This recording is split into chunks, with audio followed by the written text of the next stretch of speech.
বৃষ্টি মাথায় নিয়েই আন্দোলনে বিশ্ববিদ্যালয় শিক্ষক কর্মচারীরা সর্বজনীন পেনশন স্কিম থেকে বিশ্ববিদ্যালয় শিক্ষকদের বাদ দেওয়ার দাবিতে ক্লাস পরীক্ষা বর্জন করে অবস্থান কর্মসূচি পালন করা হয়।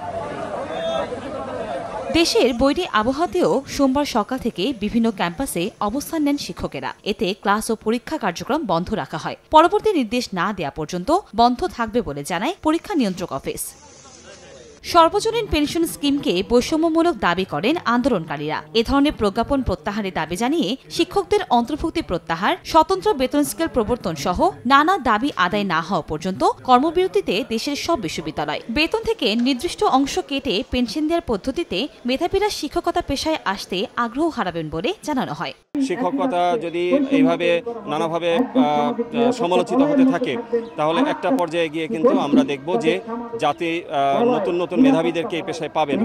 পাবলিক বিশ্ববিদ্যালয়কে তো ইতিপূর্বে অন্তর্ভুক্ত করা ছিল না, হঠাৎ করে কেন এটা করা? সরকারি যে নিয়মকানুন, সকল নিয়মকানুনের আওতায় আমরা আছি, তাহলে কেন আমরা সরকারি প্রতিষ্ঠান যে সুবিধাটা পাচ্ছে সেটা কেন আমরা পাবো না? আমাদেরকে কর্মসূচির মধ্যে থাকা বা পেনশনের মধ্যে থাকা অবস্থায় আমাদেরকে আবারও ঠেলে দেওয়া হচ্ছে একটা সামাজিকভাবে অনিরাপদ একটা স্থান। এখন জন্ম সনদ দিয়ে খোলো বিকাশ স্টুডেন্ট অ্যাকাউন্ট, নিজের বিকাশ নিজে কর।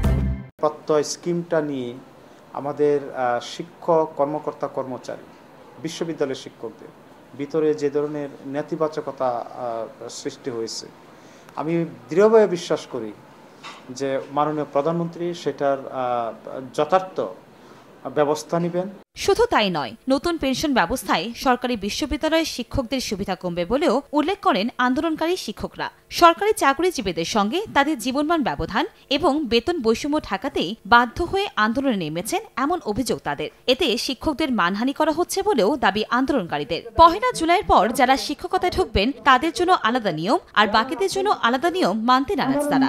সরকারি কর্মচারী, কর্মকর্তা যারা এখানে বিশ্ববিদ্যালয়ে চাকরি করতেছি, আমরা খুব মানবতার জীবনযাপন করতেছি। যতদিন না আন্দোলন চলবে ততদিন আমরা ক্লাসে ফিরে যাব না। আমরা আশা করছি যে ওনারা নিশ্চয়ই 2 দিনের মধ্যে একটা ইতিবাচক পদক্ষেপ নিশ্চয়ই নেবে। নতুন অর্থ বছরের শুরুর দিন থেকেই চালু হচ্ছে সর্বজনীন পেনশনের কর্মসূচি প্রত্যয়, যেখানে স্বায়ত্তশাসিত, রাষ্ট্রায়ত্ত, সমজাতীয় সংস্থা এবং তাদের অধীনে অঙ্গ প্রতিষ্ঠানের চাকরিতে 1 জুলাই থেকে যারা যোগ দেবেন তাদের জন্য এই কর্মসূচি প্রযোজ্য হবে।